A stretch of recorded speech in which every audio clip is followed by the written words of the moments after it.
than the tip of the rose base, so that when I do my wraparound petal, it's a very small opening and I don't see the top of the base poking through it.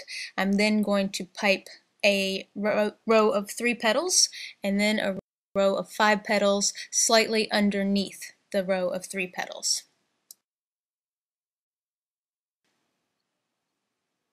The nice thing about having these on wax paper is you can make them in advance.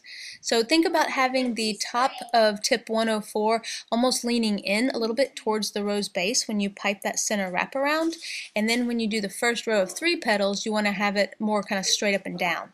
And then as you pipe subsequent rows of petals you want to lower the tip on your base and angle it out a little bit more. When the roses get really big you may need the help of a spatula to get them safely off the flower nail.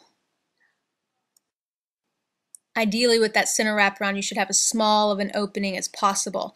And you want that first row of 3 petals to be almost even in height with your center wraparound petal. And that way you should have plenty of space to keep adding rows of petals. And it is hard not to mess up some of the earlier piped petals when you start getting to a larger rose.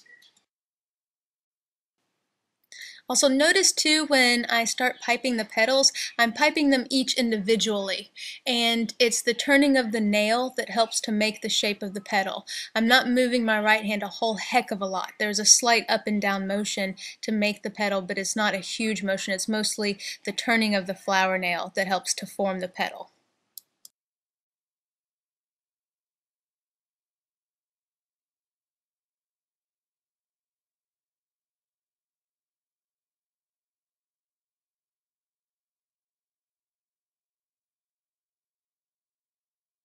Does save that step of making all the bases individually using a completely different tip.